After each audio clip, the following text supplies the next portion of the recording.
Brian, I got a couple of little things on the that QCX kit. We're trying to figure out how to game the performance up to something that would be theoretical limit.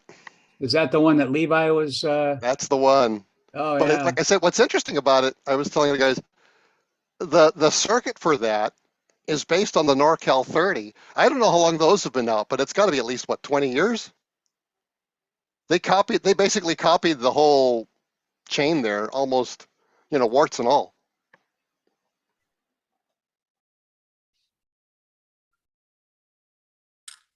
Okay. Let's see how many we got here. 1, 2, 3, 4, 6, 7, 12.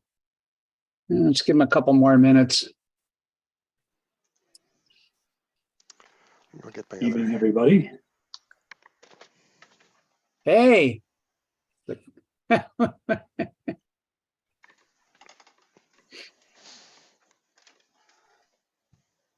What's going on?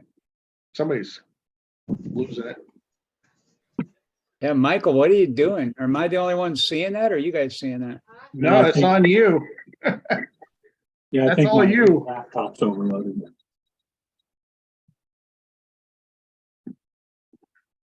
When are you going to get a light for your closet? I'm incognito. Well, Mike, turn the light off behind you and put it in front of you. I get too many X's in town, and this is streaming live. Oh, yeah, it is. It's on YouTube right now. Matter of fact, my wife is in the other room watching us. Hello, dear. Hi, dear. Not you, Michael, the other dear.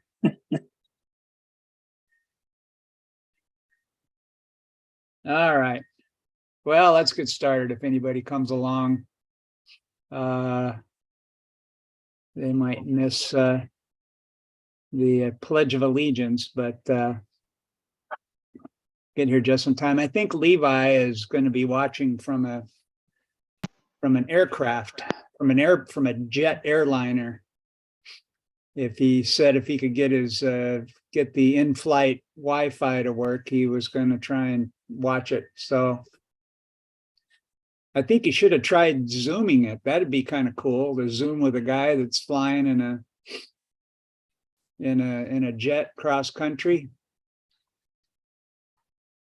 Okay, well, let's get started here. Hi, Dorothy. Hey, Ron, how you doing? Well, I'm here anyway. It's about all I'll commit to. Spent 4.5 hours in the hospital today getting chemotherapy. That's no fun, so I do not recommend it. How you feeling? Actually, not too bad. They upped the dosage today to the maximum of some experimental drug, and except for getting lots of chills, I'm doing well. Thank you for asking. Excellent. Actually, Michael and I were trying to chat. I had my headphones on, but the people in the room could still hear me, so they came over and politely asked me to get off the phone. They were not supposed to be talking to anybody when you're in the chemo lab. So we did a little text, didn't we, Michael? That we did.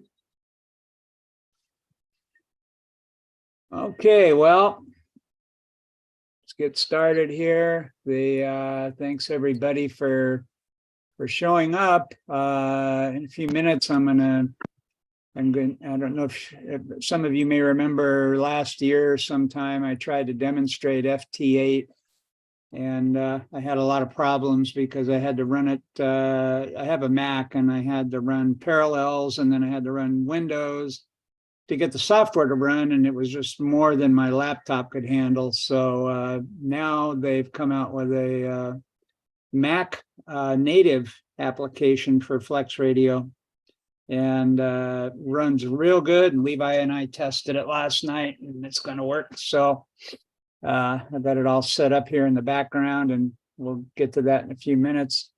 Well, let's see. Before we get started, let's say the Pledge of Allegiance here. Let me change, there we go, to my flag. I pledge allegiance to the flag of the United States of America, to the republic for which it stands, one nation, under God, indivisible, with liberty and justice for all. All right, let's, okay, let me dispose of that. Let's go ahead and introduce ourselves. Callie, you're up first. All righty. What's going on here? What happened here? Yeah, I'm working. Okay. I hope I'm working. Yeah. All righty. This is KD6OVS. Actually, my license is expired, so I got to do some work to get that thing back up and running. So that's it. And Brian, I got some stuff on. If Levi comes on here, we can talk about his kit and low noise stuff. But that's kind of a specialty thing. So, all right, back to you.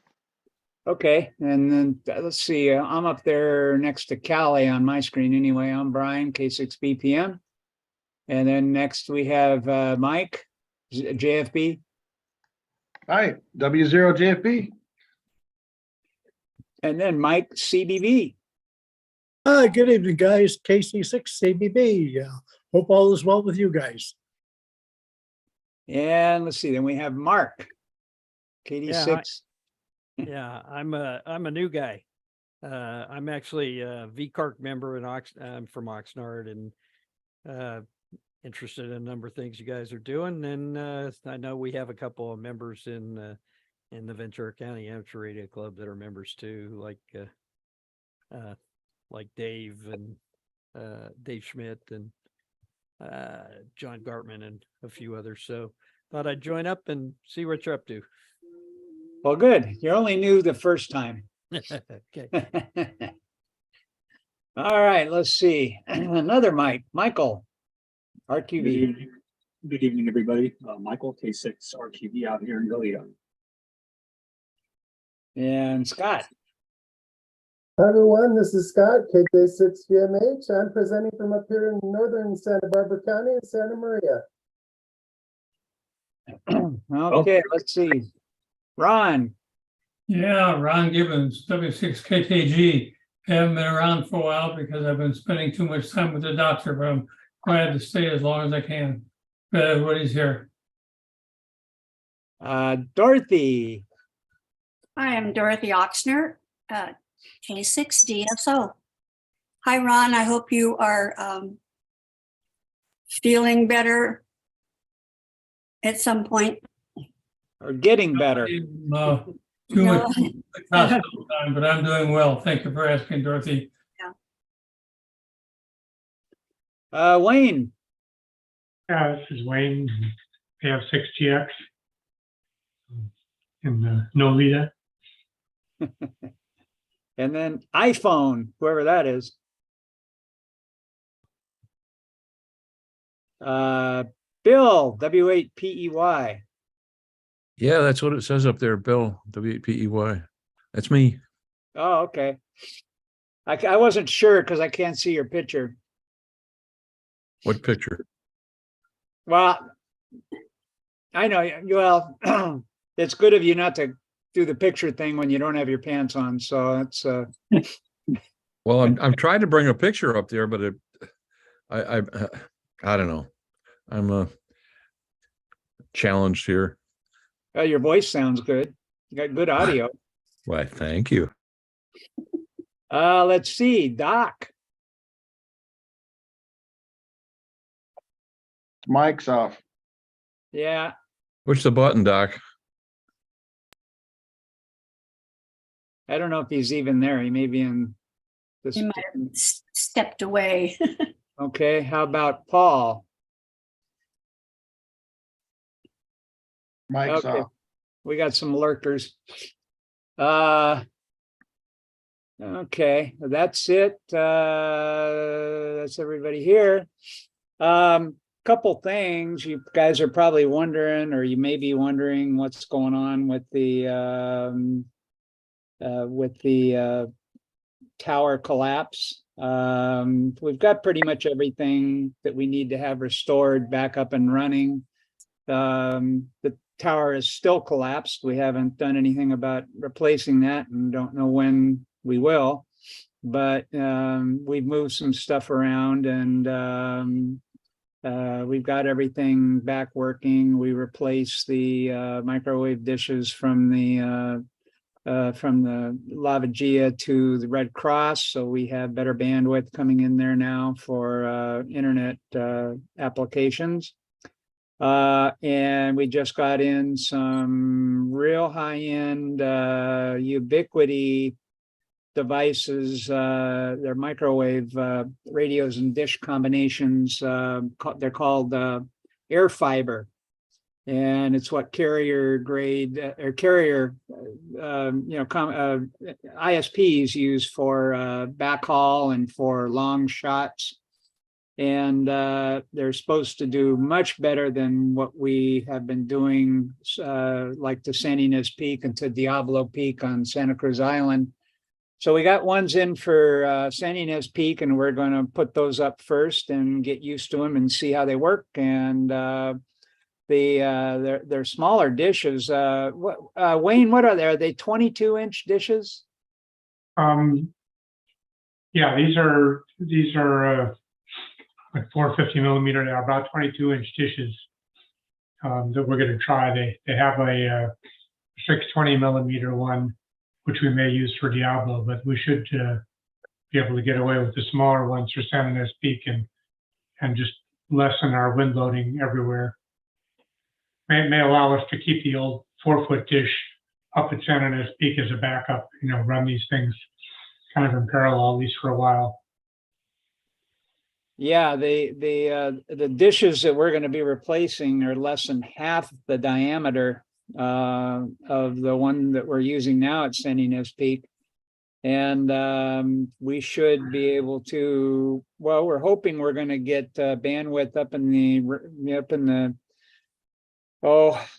maybe low 200 megabits per second.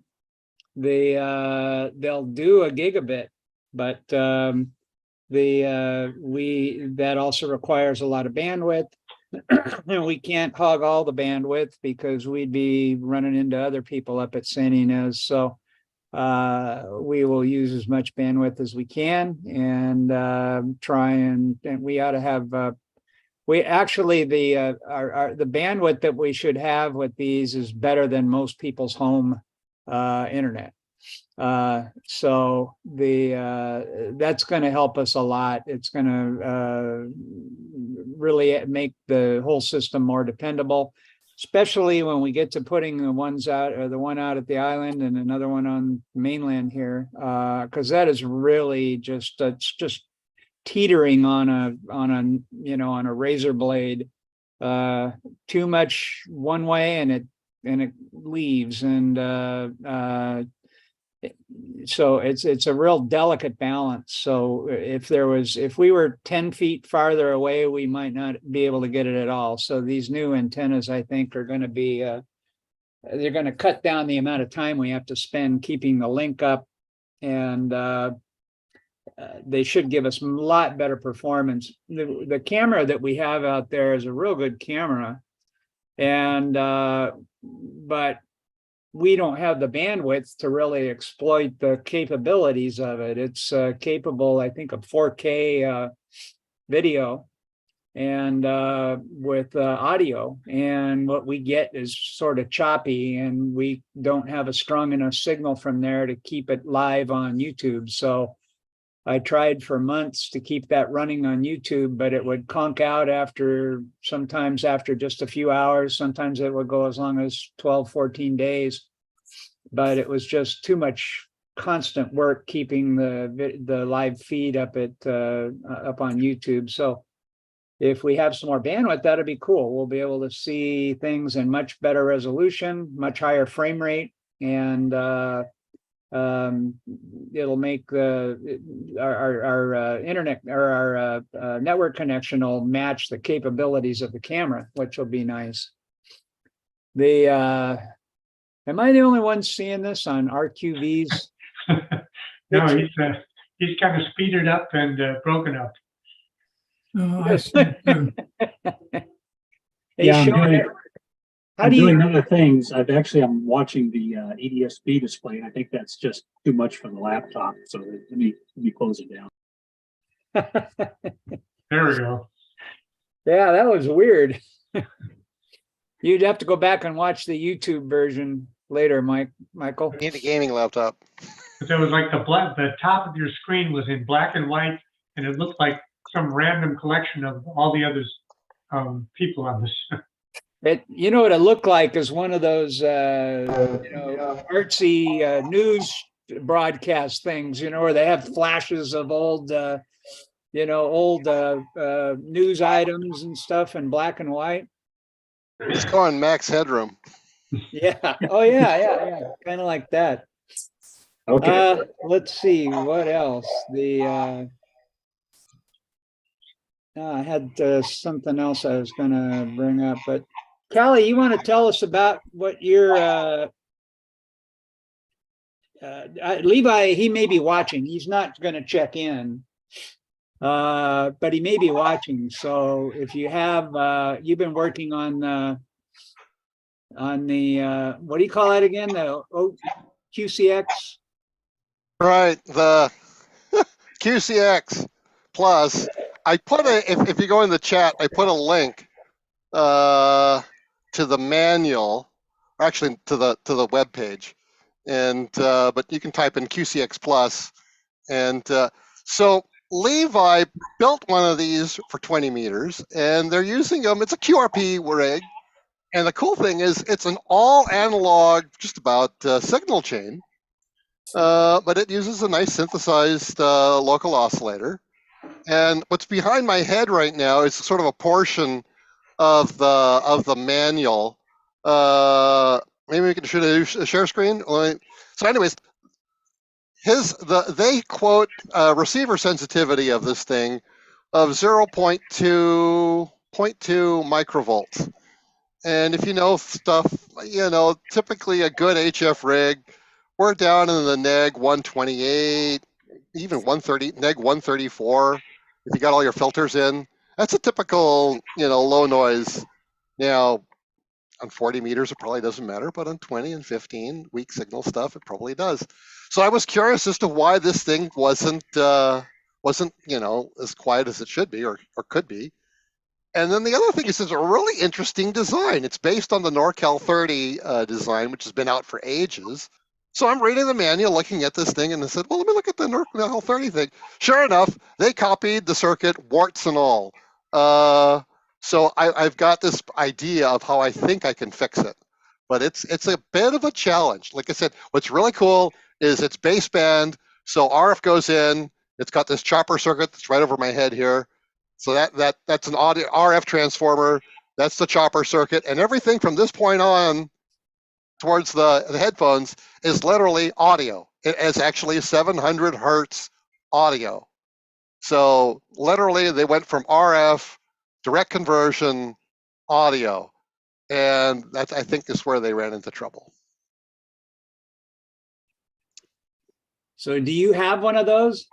No, Levi built one. He's got an extra one. If he hasn't sold it and nobody else has bought it, I may buy it and hack it to pieces. The speaking of that, today I totaled up the sales from the club station for December and January and the first week in February. And just the cash sales that we did down there, we sold $1,700 and some odd dollars worth of gear out of the club station. So we're doing pretty good. So I went over and put it in the bank, and we're good to go.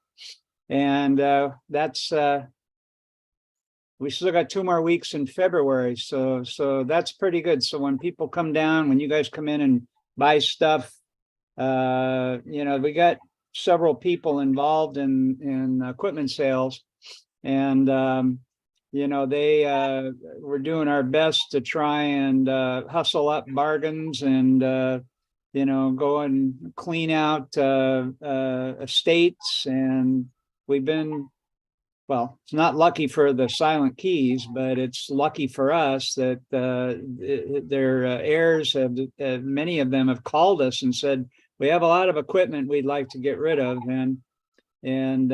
So Michael RQV usually goes out and does a little reconnoitering and checks out what they have. And, you know, he's like an insurance man, friend of widows and, and children.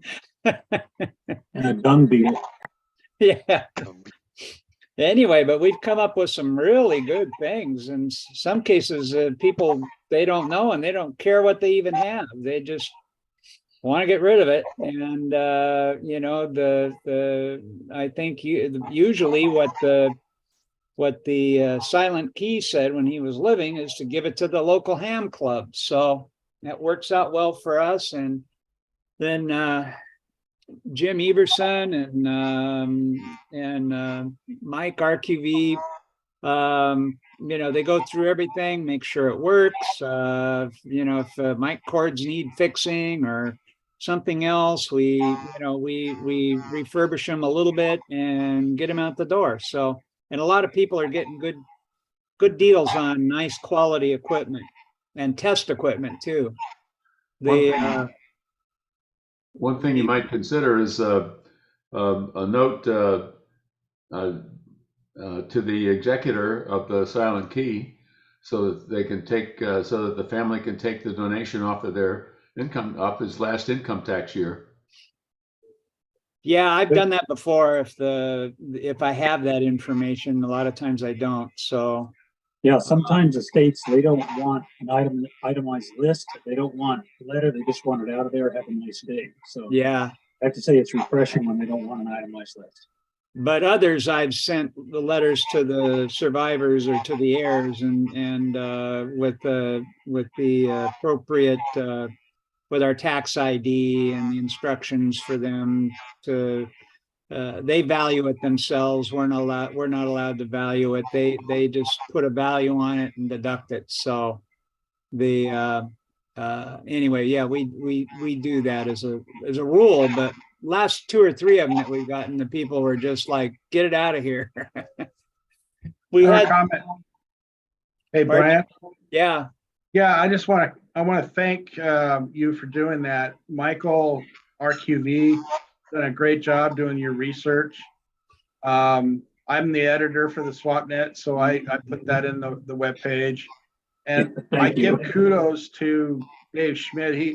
AI6VX, he knows these things inside and out, and he describes these products that sells them. And I think we have a great team. So it's working pretty good. We're consistently bringing in more revenue since we haven't had storage available or enough. I mean, we have storage, but it's full. And so we haven't been able to go out and collect things and have a bazaar because we just don't have anywhere to put it. And so doing it the way we're doing it, we're probably making more money than the bazaar did. And it's really less work. The bazaar it's a lot of work for quite a few people for one day. And doing it incrementally over the course of the year is much easier, and it doesn't burden anybody with a lot of with a lot of trash and stuff like we had to do with some of the others. So things that can't be, that we won't be able to sell, they get taken to the recycle right away, and it doesn't sit there and I don't know, probably some of you, if not most of you, remember how the shack used to be 7 or 8 years ago, and there wasn't room to put anything. There was trash, or not trash, but there were unmarketable items all over the place. Is that a good word for it, Michael? Yeah, I'd say so. Now it's just down to lean and mean. Yeah, well, if you come down there, don't leave your radio sitting on the table. Michael will sell it. That's so true. But it works out pretty good. Let's see, what else have we got going on? Sometime next week, hopefully we'll start playing around with the radios for San Ynez Peak, which will be kind of interesting. So if you experience if you use that repeater and it's down or something, don't worry. It's maybe us working on the system. So hopefully it'll end up being better in the long run for everybody. Let's see. I think that's about it for announcements and things.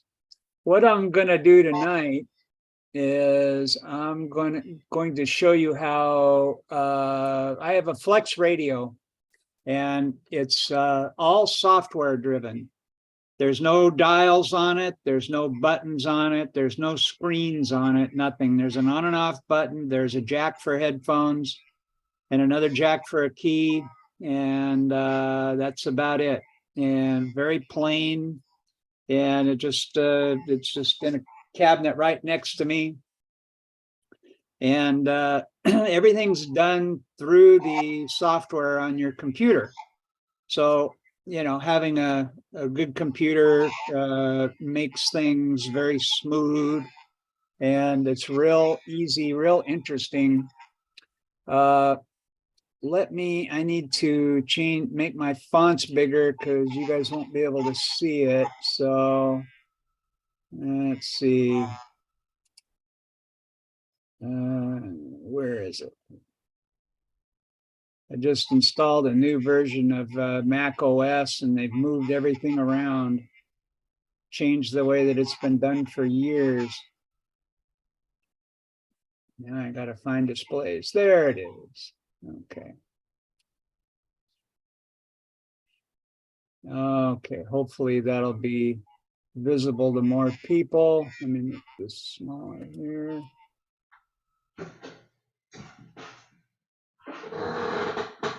Okay, so for this, I have to share my whole screen. I can't do the app because there's little windows that pop up all around it here. So I will, okay, let me go ahead and share my screen.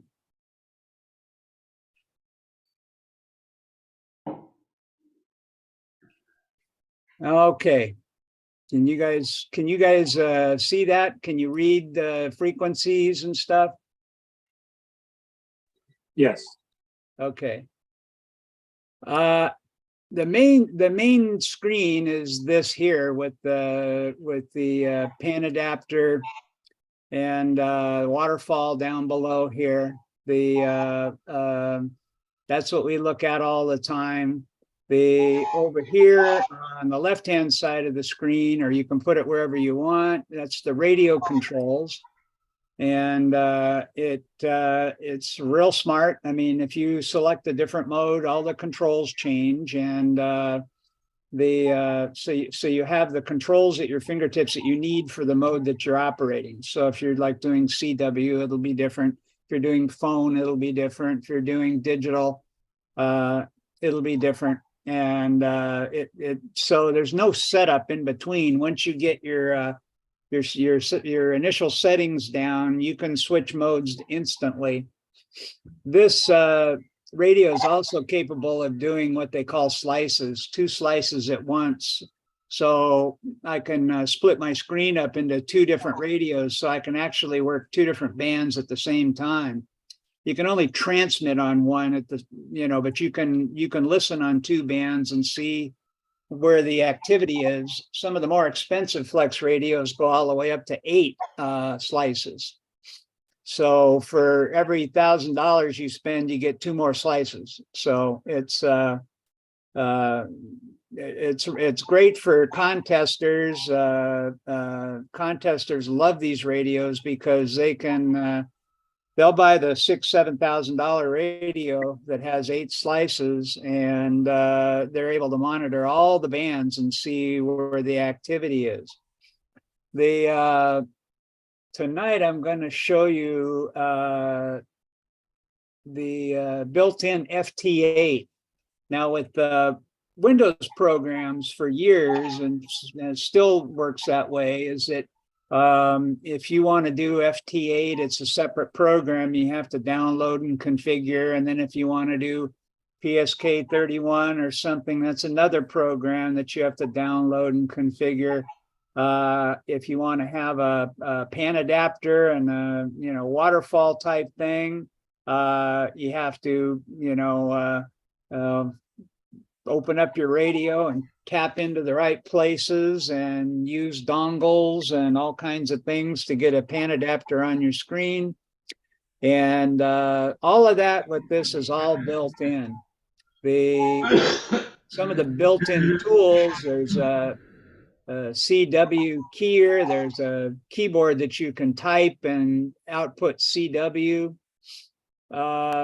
There's a controller for, there's some external controllers that you can attach for example, there's a thing that's like a mouse, but it's a weighted wheel. So if those guys that like the feeling of a dial, you can have that. There's, let's see, if you forget the band plan, you just click a button and there it is. Tells you where you ought to be or where you want to go. The gives you frequency lists. That's your, okay, never mind. You can save frequencies so that you, there's a built-in list, but you can save frequencies so you can tune right to them. There's a call lookup function, DX cluster, PSK reporter. You can record things. You can control it by your voice.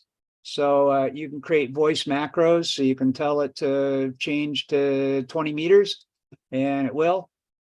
There's alerts for various things. If you're looking for a call sign or something, you can set alerts to let you know that they're there. There's a logbook, CW decoder. I don't know if you guys have ever done HF fax, but you can get the weather maps. They're actually faxed over a frequency to ships at sea. And you can get a wide variety of weather maps. You don't choose them. They'll send one kind of map and then another kind of map.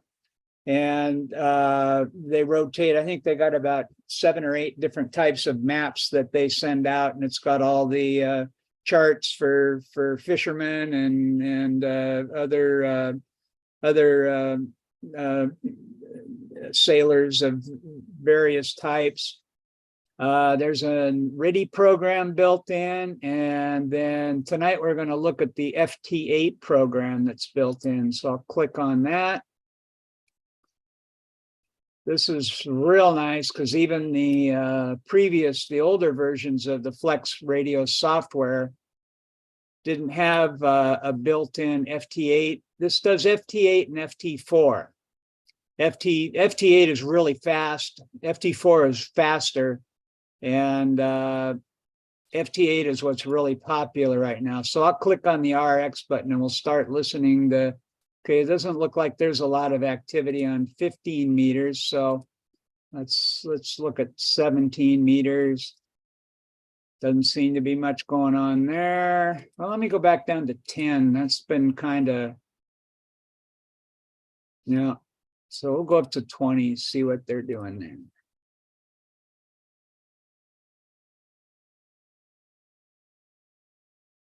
Okay, we got a little noise here, but you can see these long things in the waterfall. Those are various operators. And in just a second, we'll see this page populate over here with all the call signs we heard.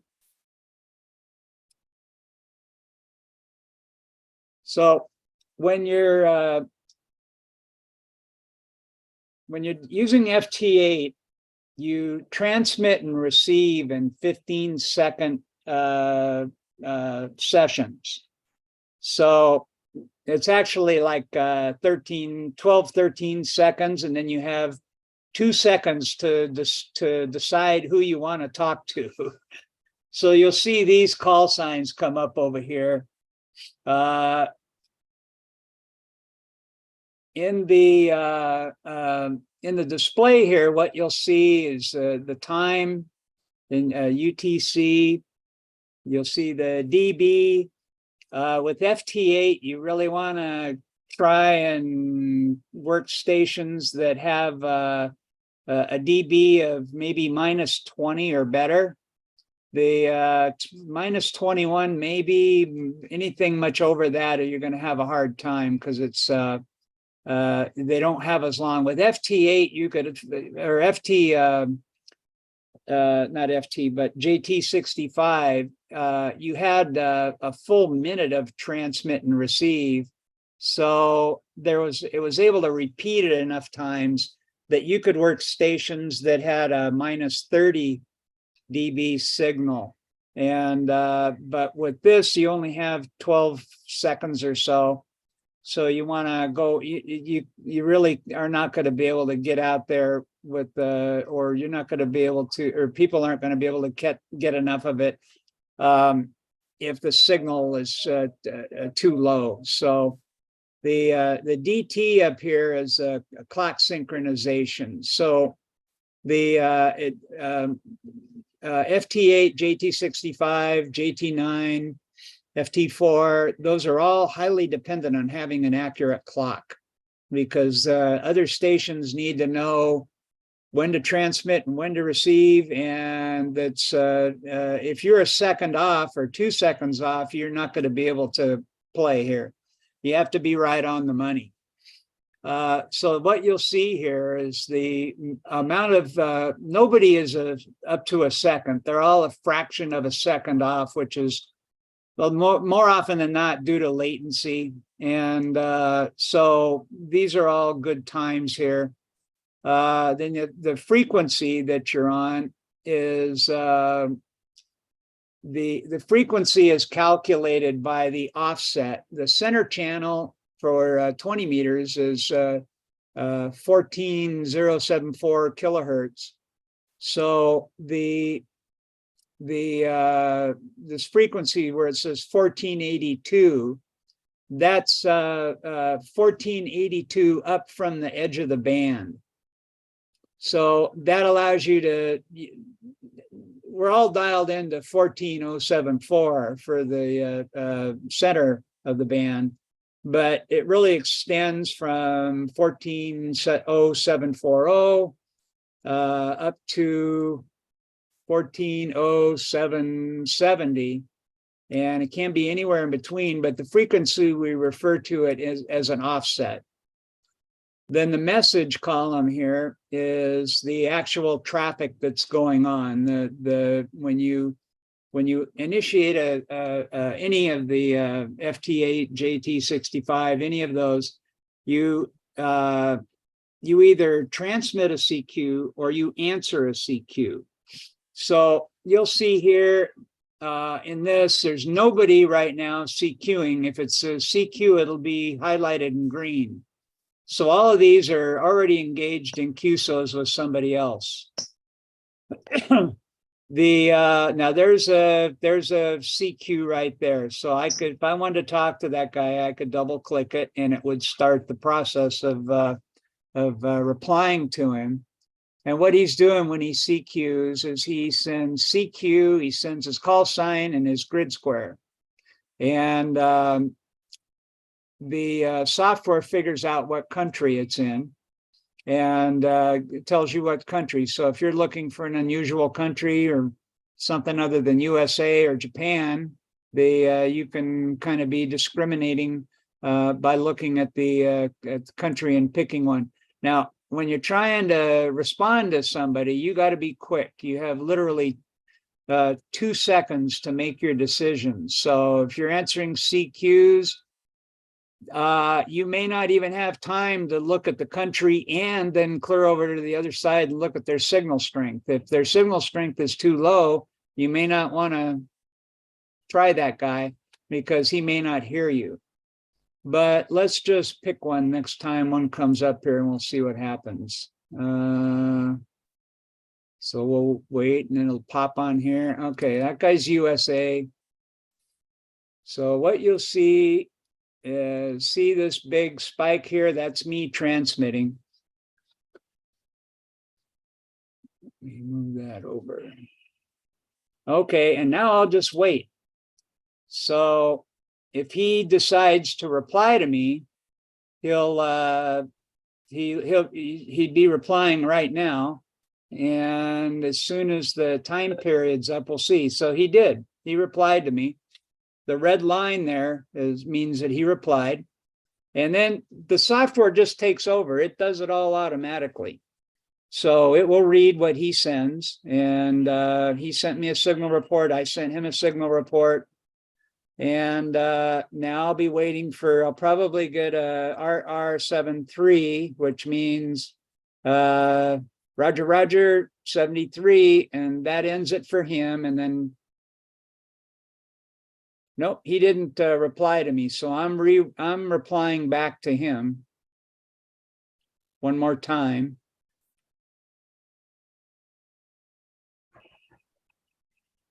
Okay, let's see if he responds this time.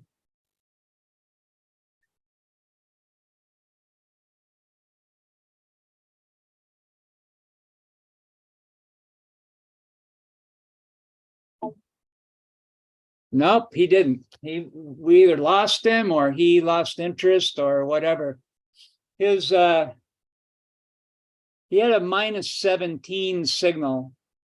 So he may have just faded out. So that's getting up there. It's getting close to the limit there is what the capabilities are. So let's wait for another one to come up here and we'll try so we can get somebody else.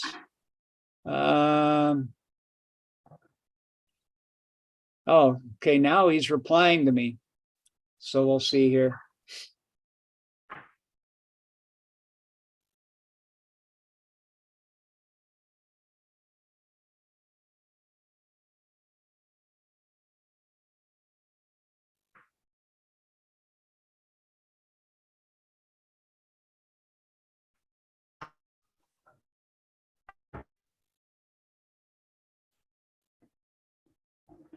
Let's see if he replies again.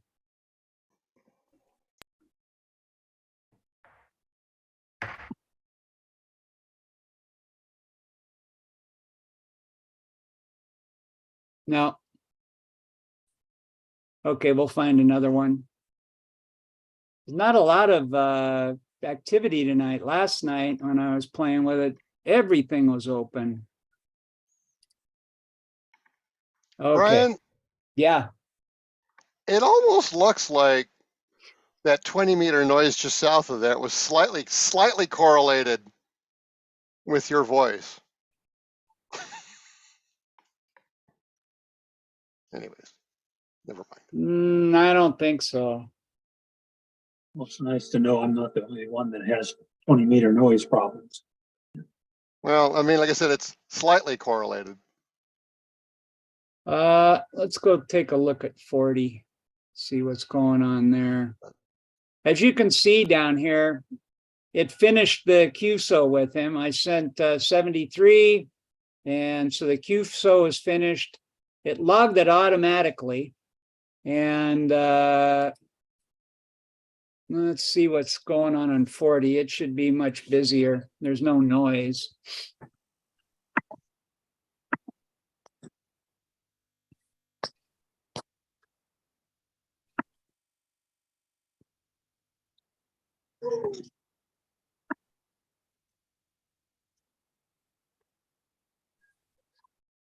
Let's try another one here. Here's a guy with a 0, so he must be hammering everybody.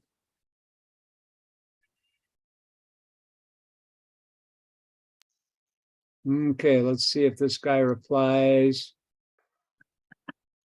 If you were answering a CQ and you click on it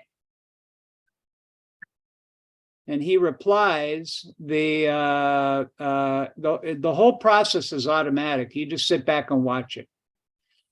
You don't have to click anything. It'll figure out what the response is. Now, if you're really lazy, you can set your set this to CQ automatically.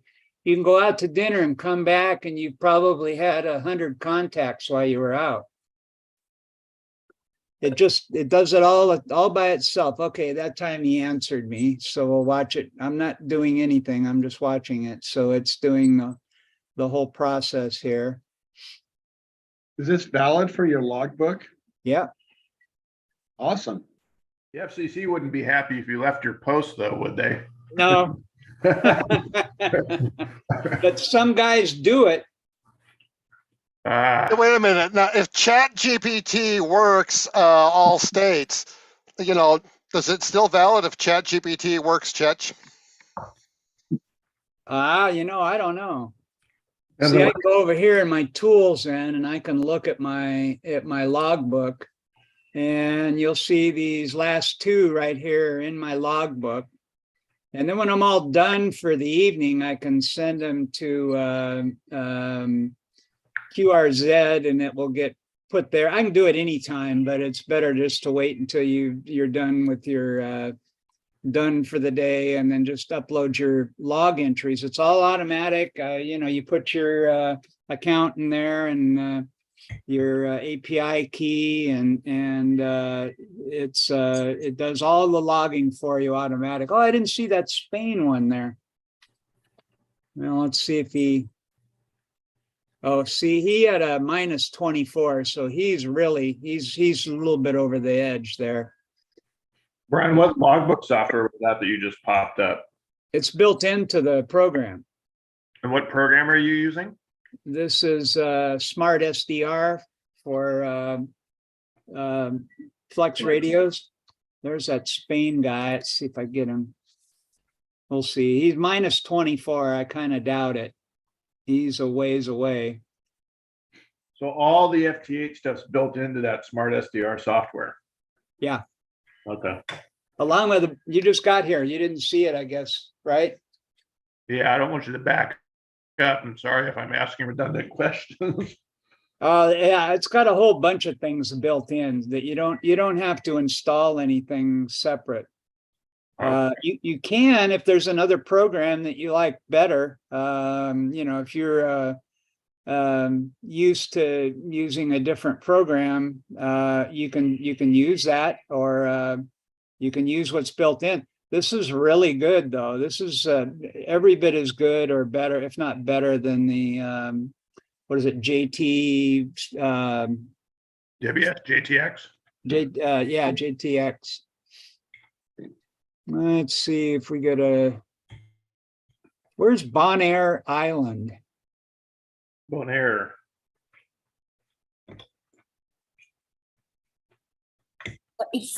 On the north side, north coast of Venezuela. Oh, okay. One of the ABC islands. Uh-huh.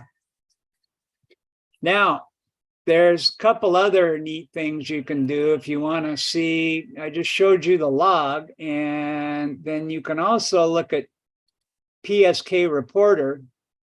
And okay, let's refresh it here.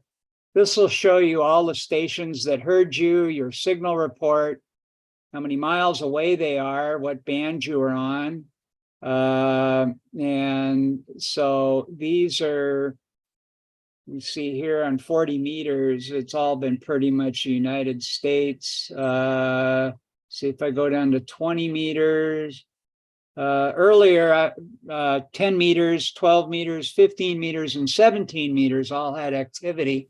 And there was a lot of interesting countries there. Angola, I'd never seen Angola before. Now, as part of PSK Reporter, if you want to see where your signals are going, you can click that, and it gives you a nice little globe, shows everybody that heard you around the world. And you can see, I don't know where that is, somewhere off of Australia, but see, I almost went around the world here. This one's on the east coast of Africa, heard me. Wow. Yeah. It's like Conway Reef off the coast of Australia. Oh, okay. I thought that was New Guinea or something. Is that too far out? New Caledonia. Well, I did get a contact with, where's Indonesia from there? Oh, that's up in here. There. I got a contact earlier in Indonesia. Could that be the Cook Islands? There's a guy down there who's Yeah. like one of two hams down there, and he's on a lot. What's the His call? computer's on a lot. Yeah. Brian, what's the call sign of that guy down there by New Zealand? Can you click on it and find out who he is? Oh. This guy? No, down by New Zealand, to the one you were, that one. Yeah. Yeah. It's FK8HM. Oh. He's FK8. in New Caledonia. It's Chesterfield Islands Oh, wow. in New Caledonia. That one I know. Yeah, I had a QSO with him before, last year. So Brian, real quick again, could you put in the chat maybe or something? What model radio is this again? Flex radio. Which Flex radio model? What is it? Most expensive one. Okay, just curious. So anyways, it's interesting because I was looking at the SDR 1000 circuit, and really there's a lot of the one that Levi built. It's really kind of I can see why this has now become a popular architecture, but I think it's got the same little issues. There's a lot of interesting stuff. Thanks. Now, if you like that old the PSK reporter map, if you use it, you can also click that button and just get a regular map. It's not the same as a PSK reporter one, but you can see all my signals going out here. So you can toggle between the map and the globe. I kind of like the globe. It's kind of cool. It gives you an idea of how your signal travels around the earth like that. This guy on Eastern Africa, I mean, that's really long path.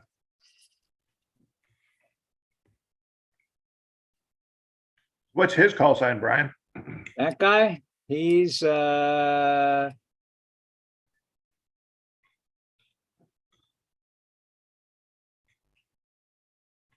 not doing one. Let me see.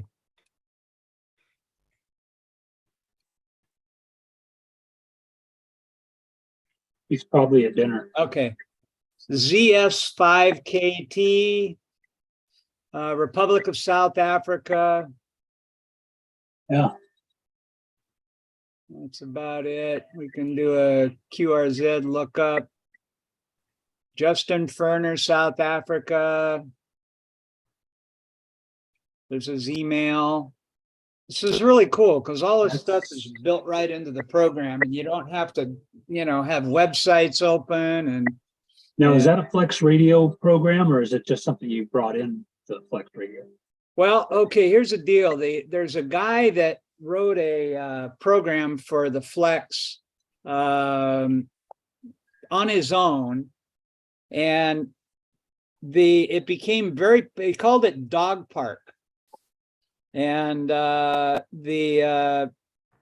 became really popular because there are a lot of people with Macs, and they unfortunately, if you want to do things with software with ham radio, almost everything is written for Windows and only Windows. And so this guy wrote one for the Mac, and then he also came out with an iPad version. And it became really popular. So Flex basically hired him. I'm sure they paid him well, and had them with he was doing this on his own with just what information he could find. And it was a really good program. And so Flex says, okay, work with us. You can still own the program, but we will sell it as the Flex Radio official Mac version. And it's actually better than the Windows version. And there's also, believe it or not, there's a version of this that you can run on an iPad, and you can be sitting in an airport somewhere or at the beach or wherever else on your iPad, and you can operate your rig from wherever you are. It makes it super easy, and you can just put on your headphones or whatever on your iPad, and you have everything right there at your fingertips. It helps if you have like a stylus or a pencil or something, because it's really hard to hit everything you're supposed to hit with your finger. Let me see. Let me hide PSK Reporter. Let me try and get another guy here. So everybody's USA. There's Spain. Let's see. Okay, now he's 18, minus 18. So that ought to be a little easier. Then you can also see up here on the pan adapter, it's got all the call signs up there that are currently active and where they are on the band. All right, let's see if this guy in Spain answers me.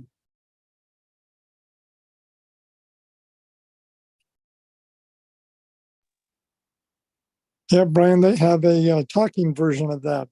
FT8 does the same thing. WB60BB. Yeah, I was just showing them this has a thing you can do voice macros. So you can, with your voice, you can tell it what you want it to do. And you can tell it, I want to do FT8 on, 15 meters, and it will switch over, do everything for you. I don't have any macros to find. Okay, the guy in Spain didn't answer. It was worth a shot. Let's see. Anybody have questions so far? No. Let me show you. And it was interesting. I was looking at I think the Flex 3000, barefoot with no preamp. It is quoting the same neg 121 dBm that all of the that the one leaf I made. It's really interesting. This is a really it's not your typical triple conversion, double conversion. It's direct conversion. So there's some really interesting things about what that does.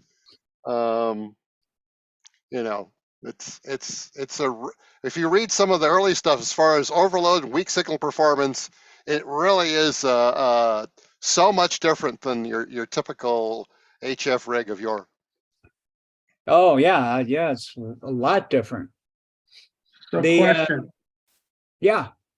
So do you need a special Flex radio to operate this program, or you can take this anywhere where you go travel? Well, you need a Flex radio. Okay. To use this. So okay. If you're traveling, you leave your radio on, and that sets up sort of a proxy with Flex radio, so that when your radio's on, Flex radio knows where your radio is and how to get to it. So if you want to connect to it, even if you have like this program on a laptop, you can do the same thing. I am not connected to the radio in any way except over the network. And it doesn't matter if I'm at my desk and the radio is 5 feet away, or if I'm in Florida at somebody else's desk and it's, 4,000 miles away, or 3,000, whatever it is. But it's all over the network. And so there's no other wires involved. So just a normal network cable. And they're both plugged into a switch and go through the router just like anything else. If I open that port up for the Flex radio on my router, other people that had this Flex radio program could actually use my radio. But there are people that are doing that. Some of the people that are they're doing it in some of the Flex radio circles. I don't know if they're the same people that advertise in the magazines where you can rent a big whopper station somewhere by the hour and come in remotely, but there are Flex radio owners that have well-located systems with big antennas, and some of the other Flex people that already have the software, they let them, or maybe they rent to them, I don't know, but they are able to use their radios and from all over the country or all over the world for that matter. So are you able to communicate, or is this just a CQ response? Well, Oh, in this, there's no free form communications. It's a structured a structured process. So there's there's two ways to do it. At the end, you see like this one here. This guy said RR73. He could either do RR73 or RRR. And if it was RRR, then we would go one more step and then do our 73s. But people have shortened it to eliminate the last two, in this case, 30 seconds, so they can get on to the next contact. Some people that are doing this in contests are doing 200-300 contacts an hour. It's really you can be quite productive. So I'll show you, like at the end of the day, I would go to wait a minute. Tools. I go to my logbook, and there's my stuff. And then I want to, what was it? I want to send them to QRZ, so I'll click on that.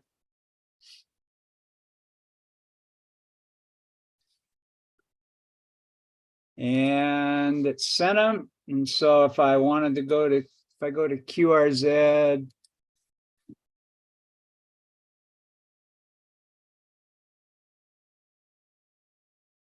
and look at my logbook, you'll see these two that I just did are in there. And all these were all FT8s. If I go, yeah, there's some JT65s down here, but and I don't do it that much. I might sit down for a half an hour once a week and do it just to keep up with it and see what the bands are like. Some days, if it's really, really hopping, I might sit here for a while and do it, if I'm getting a lot of contacts. Earlier tonight, though, I was having a hard time. It took me like 10 tries to get a contact, and I was getting out there fine. I guess it's some days are like that, but anyway, that's so you don't have to go to any great lengths to do anything. And you can also, if you use Logbook of the World, you can use that. I used to use that, but it's too much of a hassle. It's just, they throw so many barriers up to, it's just not worth it. And I'm not a contester, so it doesn't really matter to me. So I like looking at the logbook on QRZ just to see what I did, but it doesn't really. Okay, here's a guy in South Africa. He's minus 24 though. South Africa comes in about this time on 40 meters almost every night. At least somebody. Usually they got a little bit stronger signal than this guy does. But let's see if he gets anybody here. If not, I'll see if he CQs again. Where's that Spain guy? I'll try him. The South Africa guy must have already gotten another QSO. No, maybe not. Well, let's see if the Spain guy will answer me this time. He's minus 20. That's really about the farthest you can go. You may be able to hear him, but they're probably not going to hear you. No. That's the only European one I've seen so far. So at least, or since we started the meeting anyway. So he's probably, it's going to be hard to. This also has its own little, or it switches back to the PAN adapter so that you can. Let's see. And then you can also call your map up directly from that rather than having to go up through the tools. This guy's made the program really intuitive. So, and he's set things up so that it's easy to do. So I haven't typed a key yet. Everything's been done with a few mouse clicks. And still, I mean, it's still takes a little bit of skill to try and pick the stations that you want to contact, and also keeps you sharp because you have to do all this in a couple of seconds. So you really need to pay attention. If you can get one eye, like in this one here, get one eye on the 16 and one eye on the country, then if it's a country you're looking for, you can see if the signal strength is maybe doable. It's like a game show. Yeah, kind of. Hey, But Brian, K6FLD. Hey, Frank. Hey, I've been watching. Which antenna are you using? And I forgot the rest, but anyway. Just that long wire antenna. Okay. Wow, that looks really nice. I wish I could use my Flex 3000 with this. Yeah, unfortunately,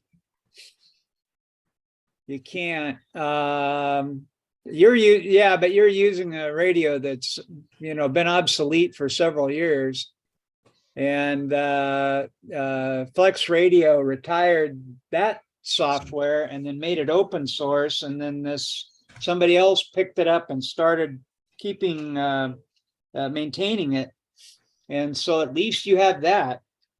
So if I were to upgrade the radio, could I use this software but a Windows version?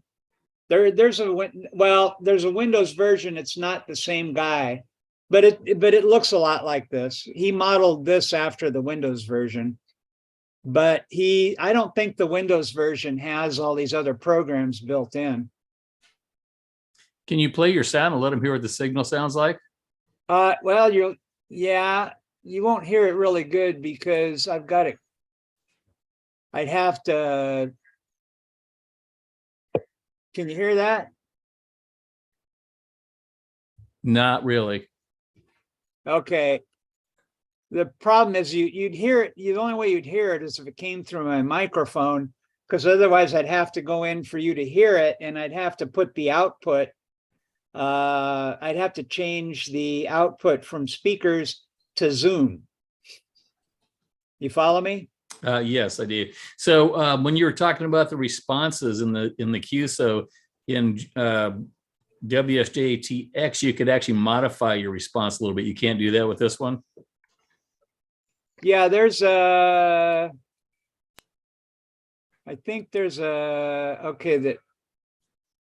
individual, and I think you can you choose that and you can enter an individual message. See that up there in the middle? So that lets you customize it. So I guess you'd have to be pretty quick or already set on them.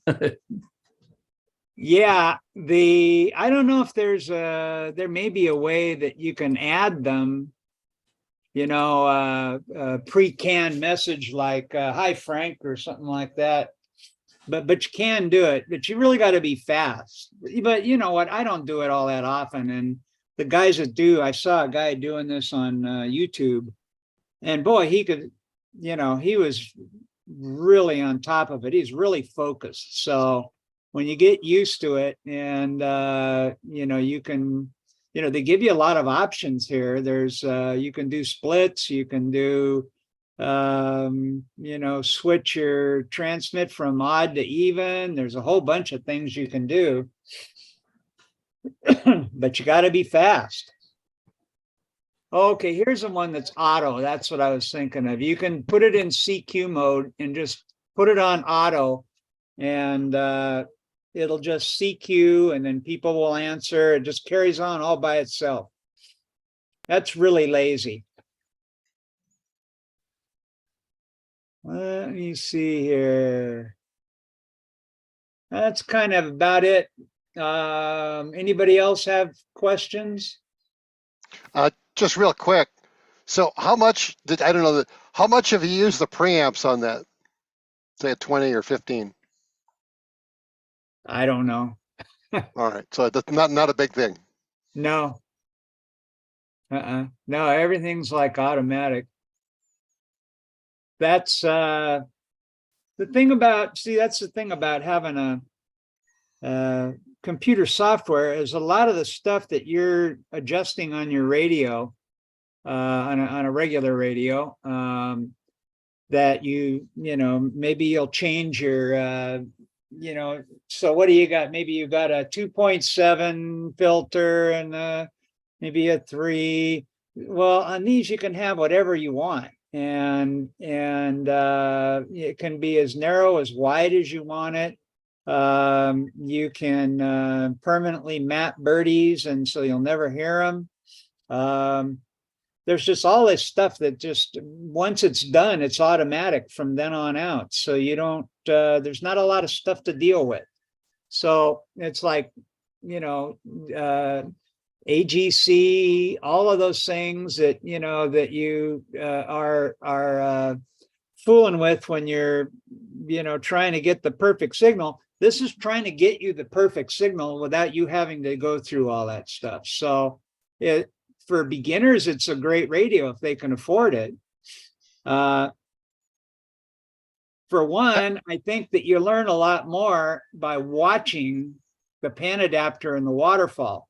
You learn what the signals look like. You learn, you know, you get a real good visual, you know, a visual teaching element here that is going to help you understand how radio works. So, you know, watching the waterfall, you see all of these people all transmitting, then they're synchronized. So they all stop transmitting in this band here, and then they start again, and then they stop again up here, and they go, oh, well, that's a lot easier to understand how FT8 works when you can see it like that. And the same is true with any of the digital modes, any of the phone modes or CW mode. You know, the only big difference is that, you know, you're in this case, you know, the filter is the highlighted area here. So the filter is that wide. But if I wanted to change it, see, I can change it. All I'm doing is creating a filter. So you can make your filter as big as you want or as small as you want. And that's all done on the fly. So there's no more having to pay extra money for, and you can predefine filters. You can have 40 filters if you want them. And, you know, they can be offset. They can be, there's bunches of ways that you can do it, and you can set it up, save it. If you have a particular way you like to operate, it'll load it when you open up the software. It's already done. It's as if you know, some monkey came in and punched all the buttons on your radio and on your conventional radio, and all you had to do is come in and press the button, and all that damage would be undone. And that's what this does. Hey, Brian. Yeah. It'd be interesting to go back to sideband and show the difference, if you can find it, between a regular voice signal and a CW. Yeah. Or for that matter, you know, like I said, I know N6KTH was showing me, he's been using FT8 with, you know, his traditional, I don't know, ICOM 7300 or whatever it was. And of course, you know, never mind, turn off the CW filter and, like you say, you know, pass about 3K of bandwidth into the computer and it's fine. Now, of course, it doesn't have the same processing capabilities. Yeah, you know what? I But forget it how can be I'm done. supposed to get it back. So I've got a phone. Okay. You see how the menu changed? Yeah. So then I want to go, where am I going to go? 40. So I'll go to pick the mode.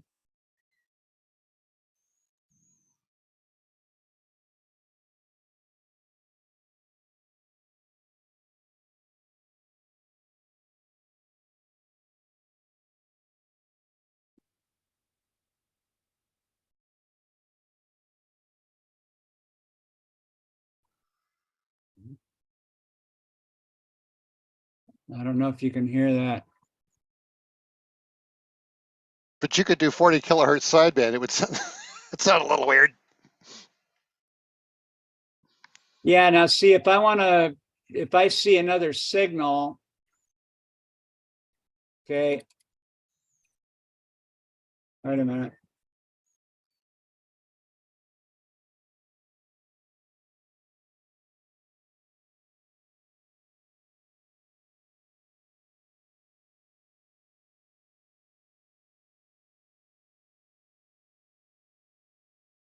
Boy, they're all over.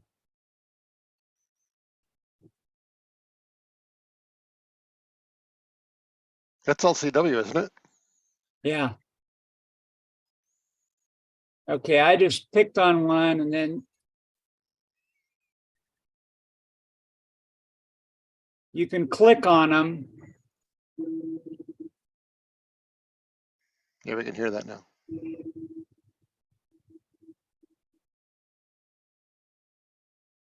So if I want to go over to this guy, I just double click on it and I can now listen to him. Now I think let me see if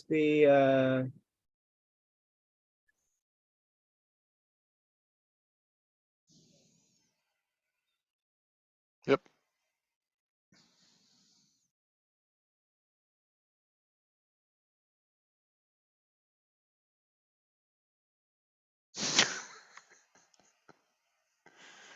now this is the CW decoder.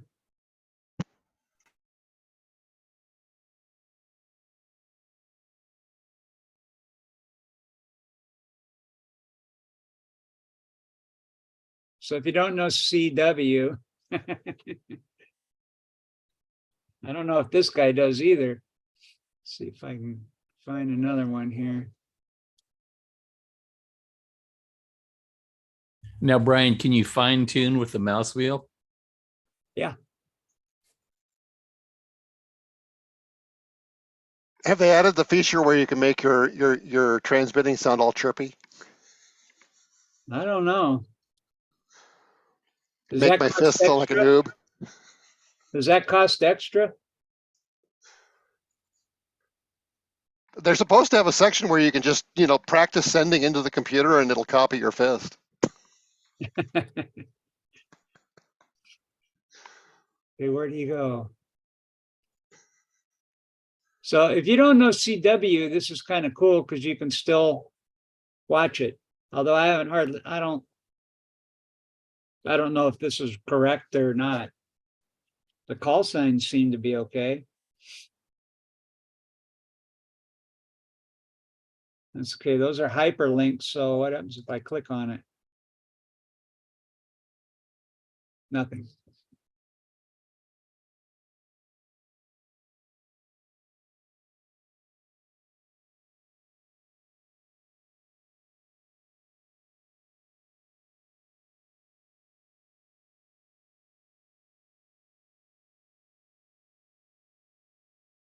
Test.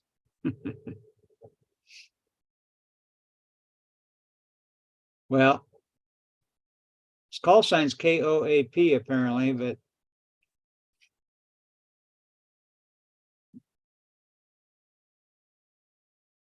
maybe I've got to adjust the words per minute or something. Anyway, that's get out of that. And then let's see, go back to the phone. I'm gonna go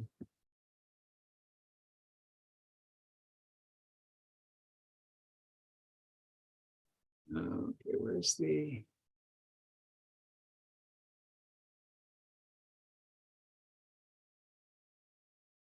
Okay, now I forgot where the, okay.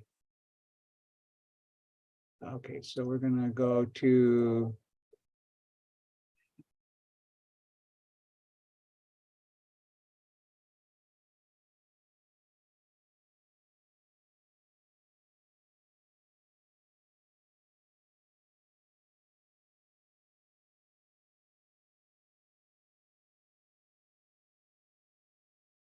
See right there, we're going past the FT8 area.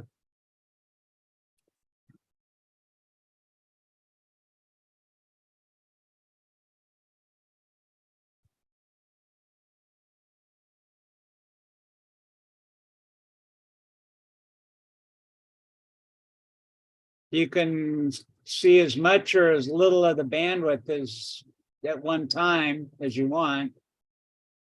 So if you want to see more, if you want to see less of it and have it more spread out, you just hit the plus button there.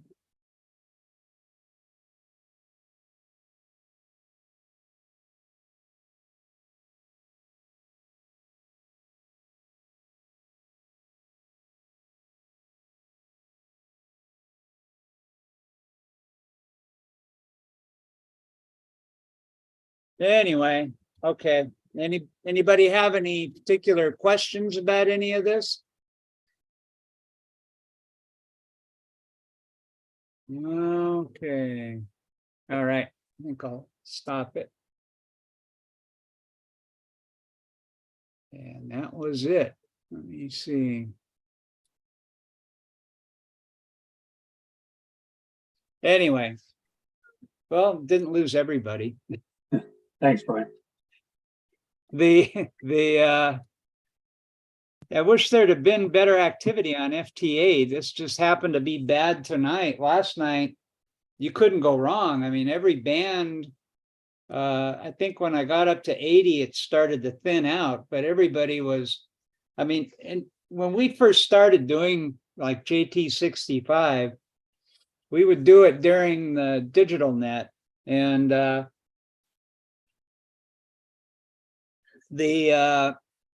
we thought we were seeing a lot of them when we'd see 8 or 9, maybe, or 10 every minute, because a JT65 is what we started doing it with, and that had a 1 minute cycle, 55 seconds of transmission, and then 5 seconds to make your decision as to what you want to do.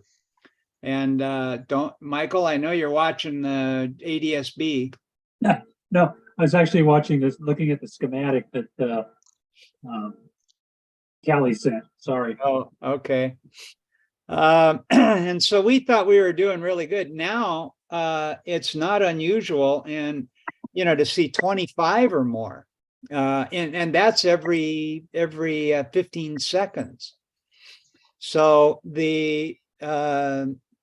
I don't know if you guys read QST or read the articles and stuff, but a lot of people they call FT8 the sideband killer, because everybody's doing it. The nice thing is if you got a set of headphones, or you don't even have to turn your speaker up at all. If you want to hear the tones, they're kind of cool, but you can sit and your wife can be watching something, and you can be on the making contacts, and you don't make any noise at all. You don't bother anybody. You're just sitting there. You could just as well be playing Angry Birds or something. So and this is even much quieter than that. So it's a good way that people were able to come out of the basement and still use their radios.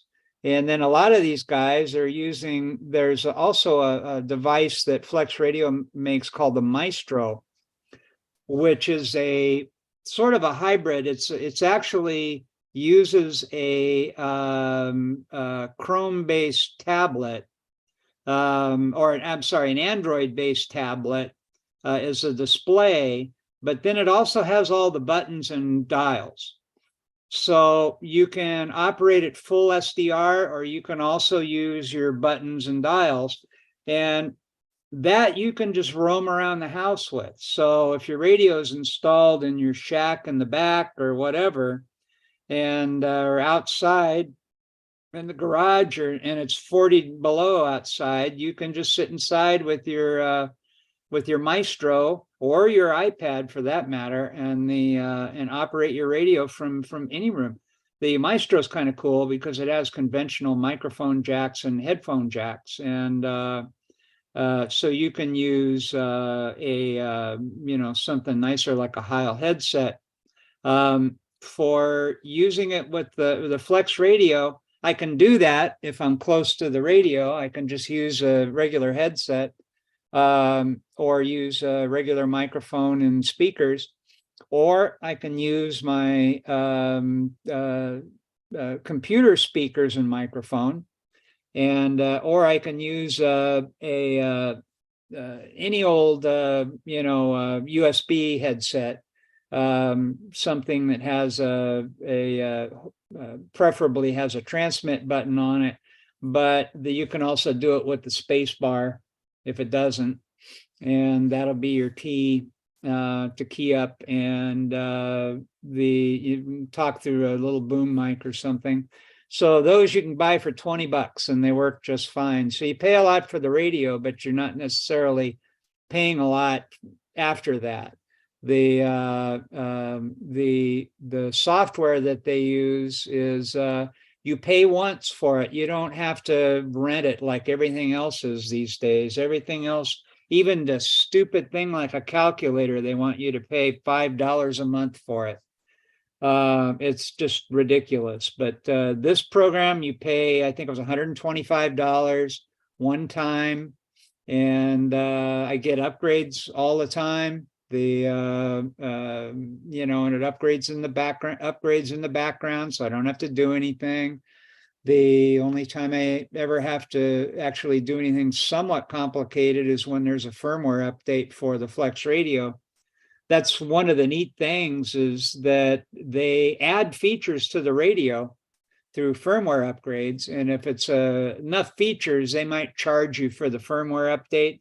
I think the last one was $35 for the firmware update, but it gave you a lot of additional features. So every time they do a firmware update, it's like getting a new radio.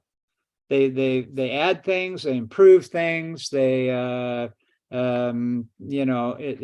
a kind of a neat thing. The radio will do whatever it's told to do. So adding features through firmware it's like taking, your 2-year-old Yaesu and buying this year's model because it has a feature you want. Well, with the Flex, you don't have to do that because they'll add the feature and it will just be part of the firmware updates. So anyway, this is my second Flex. The first one I donated to the club station, and it's down there set up. And this is my second one, and I like it just fine. It's a fun radio, and it'll pretty much do anything that you need to do. So we can do a little demo tomorrow on the old one. Yeah, hardly anybody uses that. And it's That's because the antenna's down, Brian. Oh, it is? Yeah, we got to get a work party together for that. Well, any band, right? What? You mean all the HF antennas are down? No, we could port over the tri-band. Something. You could just hook it up to the one that the Icom's hooked up to. Yeah, the tri-band, or I think we can use the 80-meter dipole. We can figure it out. Well, we got to go up on the roof and fix that embassy antenna. That was a pretty good antenna, actually. Excellent antenna. Huh? I said an excellent antenna. Yeah. It did. We got that noise problem down there though, but still, it's when you have the pen adapter like that, we have this weird noise problem down at the club station. You'll see a bar of noise slowly start moving across the screen on the pen adapter. You'd never see that on a regular radio. You wouldn't know what was going on. You know, you'd hear noise, but you wouldn't. But this just slowly moves this whole thing, and it wipes you out for a little while, and in a couple minutes it passes, and then it it's good to use again. But and then in 20 minutes it'll do it again. I don't know how far down it goes or when it turns around and comes back or what, but it's a weird noise pattern. And I don't know, it must be something over at that shopping center or something that they do, but we have a pretty high, what would you say, Michael, like a 10 or something background? Oh, good grief. No, not on the tri-band beam. I don't know. I haven't measured the noise on the embassy antenna, but tri-band beam is real decent. Like S2, maybe. Oh, S3. really? Yeah. Well, What's the widest view you can do on that pan adapter? I mean, you do like, meg, 100 kilohertz. I'm using. Go ahead, yeah. Frank. Yeah, you can on forget which band. Some of them you can see, 60 meters and 30 meters, you can see everything, but the I think it's 15 meter. Anyway, you can see the whole band and then some. So you can see anything going on anywhere. So and that's what a lot of guys do when they get, when they sit behind these things for 6 hours a day or 7 hours a day, they get really adept at operating these with, they can be kicking back with their feet up and still, they'll open it up to the whole band, and some of them will open up 8 windows at once so they can see the whole band of all these bands. And and then they'll see something and they click on it and it'll put them in the right mode and set the frequency and set that slice to the active slice so they can transmit. And it's just how would you be able to do that without a software defined radio? You'd have to have 8 radios and they'd all have to have pan adapters, and you'd have to have 6 arms and a good KVM switch. KVM switch. So you've been over to the dispatch center. You're going to buy yourself a wall of monitors next. Yeah. That's what we had to do down at the club station. We everybody, when they get a new TV, they want to donate their old TV to the club station so that they don't have to dispose of it somehow. And we could easily in there now probably have 5 40 inchers in there or something, and give it a year or 2 or something, we'll have them. But I thought it'd be cool to have the camera at the island on one, a radar map on, during rainy season, so you could watch the radar, another one with watch, maybe a couple with either, some of the ICOMs you can attach an external monitor. And so you can, it can be any size really. And so whatever you see on the ICOM screen, it will be enlarged. The guy that wrote this software also wrote really good, same quality for the ICOM IC. I don't know if it's 7300. Anyway, but it turns it that particular radio is capable of full SDR operation, and so he wrote the software for it, and it's very similar to the Flex in its capabilities and also in its appearance. Those are the only 2 radios I know that he's done. Anyway, I think that's about all I got. Next month, we're going to have a guy that was at the last month's meeting, and he was talking about going out and finding these used weather service sondes, they call them, SONDE, And that's the electronics payload that these weather balloons take up if they don't get shot down, and that they take up and they send back all this telemetry. Well, apparently each one of these things has about $500 worth of equipment in it. And the Weather Service prints on the outside of these, says, don't worry, it's not radioactive, it's harmless, it's a weather instrument, you just dispose of properly, and that's it.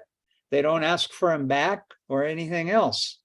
So he's a programmer, and what he did is he developed some firmware to burn onto these things so he could use them for hand balloons. And so they send them up just like the Weather Service would, but now they're repeating on APRS. So you can track them and you can get telemetry from them, and it's all, the only thing they have to buy is the balloon, and they got these $500 packages. If they can get them back, great. If they can't, if they lose them, they didn't invest anything. So as a matter of fact, he said they have like a hiking club down. He lives down in Orange County, I think, and they have a hiking club. And every weekend, these people, they get a little map from them showing where these things went down, and they go out hiking and try and find them. And I guess one week they brought back 5 of them. So they found 5 of these out in the desert somewhere, and where they came down. It's pretty good. It's pretty that you get the coordinates where they came down. So you can pretty much steer them directly to where it is with a map. And although sometimes they're, a mile off the road or 2 miles off a road, and you got to do some hiking, but anyway, so he's going to do a presentation on that. He was going to do it this month, and then a few days ago, he realized that this was a 3-day weekend, and he wanted to go out to the desert and go dune buggying or something, I guess, and take advantage of the 3-day weekend. So we put it off to next month. So next month ought to be an interesting presentation, I think. So we'll look forward to that, and hopefully next month we'll be back in our original location.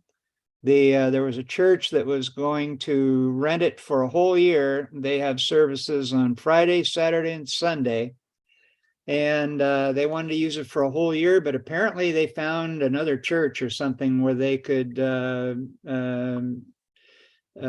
that they could use and be better suited for them. So now it looks like we'll be able to go back on Fridays. So we just have to fill out a new application and give them our certificate of liability insurance, and then we'll be good to go. So we're hoping to do it for this week or this meeting, but pretty much it's a pretty good chance it'll be next meeting too. And then we'll continue to do the combination Zoom and in-person meetings. So people that live out of the area or just don't want to go out at night, they can participate over Zoom.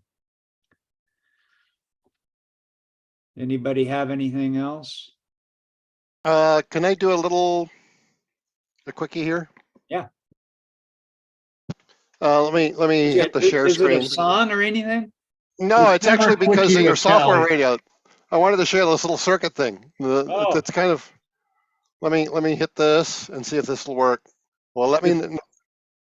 It's never a quickie with Callie. Share screen. Yeah, you should be able to. Let's see if I can do this. I don't know what I'm doing now. Gallery. Hello. Share screen. Hello. Yeah. Okay. And so we want to look at. Let's look at this one first. So if you can see my mouse, which you probably can't, this UA4 here, you can see this is the input where it says quadrature detector. RF comes in here. This U6 chip chops things up and makes 90-degree audio. So RF comes in on this side, on the other side over here where this series of 100 ohm resistors is. That's baseband audio. So we're looking at the NorCal 30 circuit. And you can see these are like 2.7 nanovolt op amps.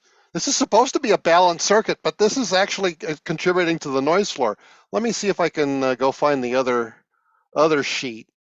All right, let me new share. Let's go and look at. Oh, can I do this one? There's the manual. Okay. So there's the manual for the radio that Levi did. Again, here's RF audio RF transformer. Oh, excuse me. This is their digital. This is QRP Labs digital radio. So it's a kind of the little baby version of what Brian was showing. And again, a quadrature detector, RF on this side. This is a very low noise amplifier. Again, actually not low noise enough. The one that is in Brian's is actually really low noise. So this is not a good circuit. This is actually noisier than the QRP rig. And let's see, do I have, oh, come on, guys. It's behind my other, no. Let me look at that. Okay, this is the one that for Levi's kit. Again, these 100 ohm resistors are terrible. So let me go back and this is two examples of my mod, okay? We're gonna get rid of these two resistors, make one of them 0. And in here goes a cheap telephone grade step-up transformer. All right, so that's the way, okay, I'm done. Stop share. So that's the way we get to from about a 4 nanovolt noise floor down to 50 ohms.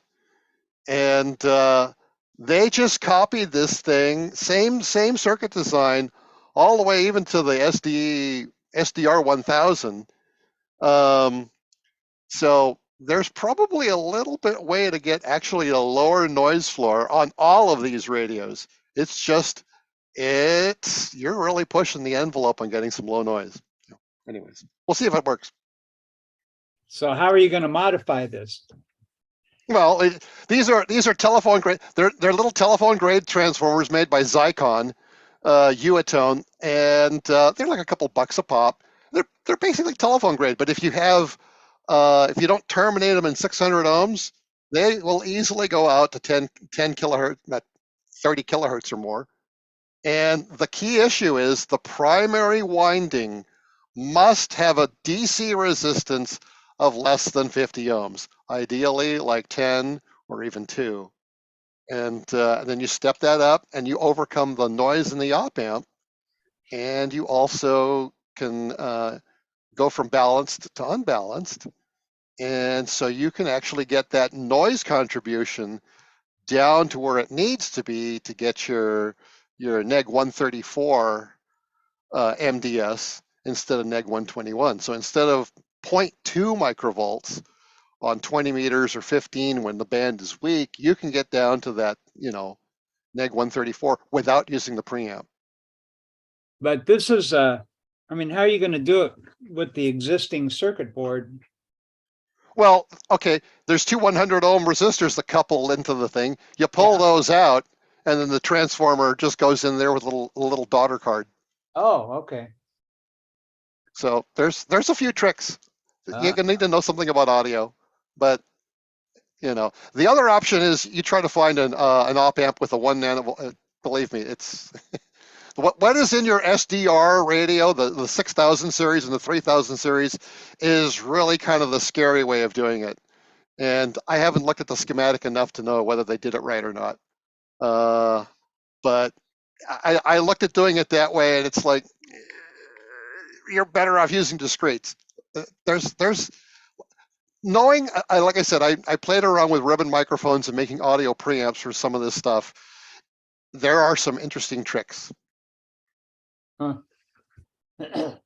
Well, I don't know, whatever they did, it's pretty They're pretty good Well, it's pretty radios. decent the way it is, not the way it is now. I mean, you're talking about maybe another 12 or 14 dB of you know, and you're only going to benefit, let's say, up on 10 meters or 15 when the bands are really quiet. On 40 meters, forget it. It's always noisy down there. Yeah.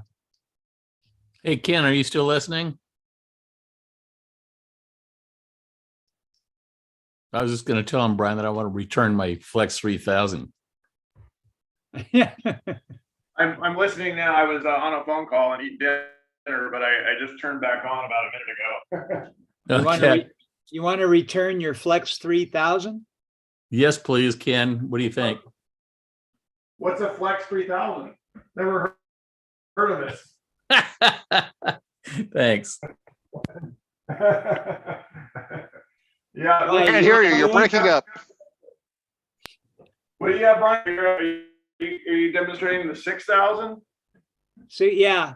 Are you 6,000. demonstrating the 6,000? Which one are you using? Me? Yeah. 6,000, 6,300. Oh, okay. Yeah. Now I get what Frank's saying. Mine's 3,300 better than Frank's. Yeah. And another 4,300 bucks. I couldn't even find the schematics for that one. They don't want to put it out there. Well, Ken, I was just kidding, but after Cali scared the crap out of me with their noise reduction, you know. Oh, the noise reduction on sideband on those is so interesting. The noise, forget about noise blankers. It's so different. So much better. Yeah, I missed that part. Okay, well, let's see, it's 9:15, so that's a couple hours. Anybody have anything else for the meeting? All right, thanks everybody for coming. We'll do it again next month, and hopefully, I think you'll like this presentation next month. It looks like fun, looks like it's interesting. You get outdoors, or they do anyway, and do this stuff. And now you got to be careful so you don't get shot down. So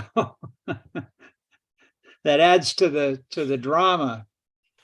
Okay, everybody have a good evening. Come by the club station tomorrow if you're in the area, and we'll see you then, or either that or next month. Thanks, Brian. Okay, thanks for coming. All right, good chat. Hey, Brian. Yeah. I saw that you sent me something today, but I had to go to work at about noon, and I just got home an hour ago, so I haven't looked at it yet. Oh, check it out.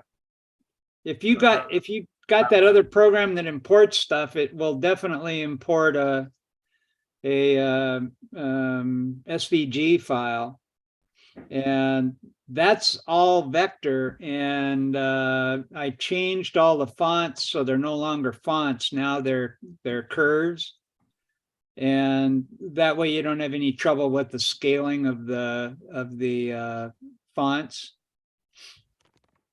Oh, okay. And well, hopefully the one you sent me before was, I got it, 99.9%. Just there were two things that were weird. One, I wanted you to look at the color. I was just curious what color you made the call sign, because it wasn't black. It was some other strange color, and I was curious to see what the hexadecimal representation was of the color you used, to see if it matches what I brought in. Uh-huh. I wasn't sure if you had done that intentionally or if it changed when I brought it in, and it was more of a curiosity thing. Well, let me see.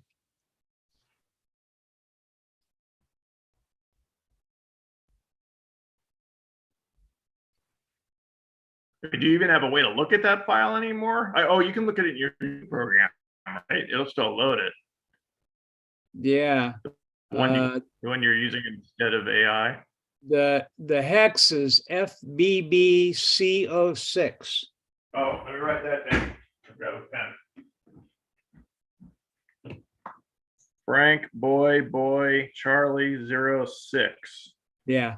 Let me go see what I got. I wrote it down right here. I think, yeah, mine came in at 231 Frank 20, a dark shade of pink red, like very dark. Yeah. That's weird. And then is the name green or red on yours? Which name? The name of the person versus the call sign. You mean the Santa Barbara Amateur Radio Club? No, like where it says Ken Alker or Brian Oh, Milburn. oh, the cards. Oh, that was red. It was red. Okay. Yeah, I forget what is red, 66666 or something like that. Something like that. So what were you, when you said FBBC06, what were you looking at if you weren't looking at the cards? I'm looking at the logo I sent you. Oh, you just sent the logo. Oh, okay. Not the whole card. Okay. Yeah, no, I can't open the card ones. The cards are all fonts and everything, and it just explodes.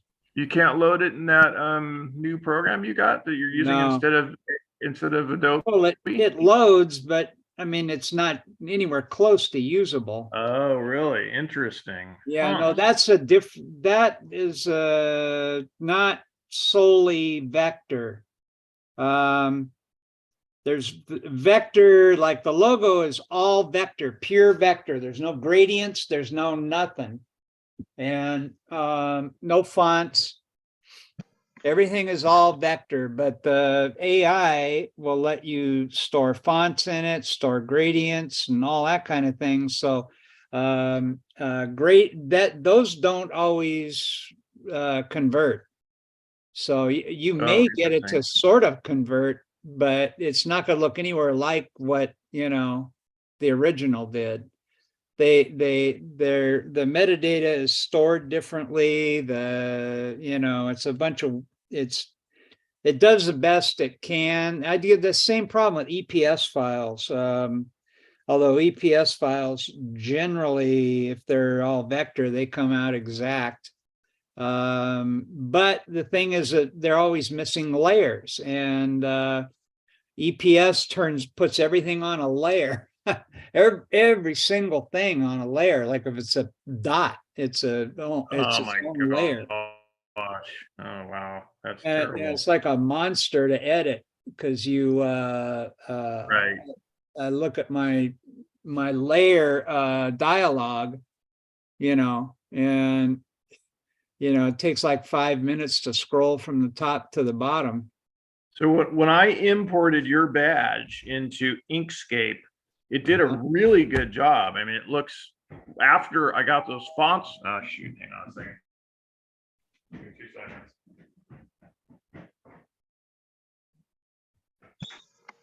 While he's looking for that.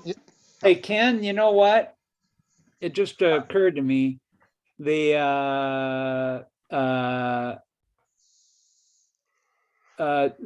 Some of the names were green and some of the names were red.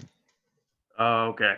They were red if they had a leadership position. They were green if they were a member. Wasn't that just the call sign, or that was? No, actually, it wasn't their name. It was. No, that's right. Their name, I forget what. I think their name was black, and then underneath, if they had it either said member, and that was green, or if they were an officer or had another title, then it was in red. That was the the thing to convince people that we're important, Right. What's interesting is that makes sense. And the name was blue.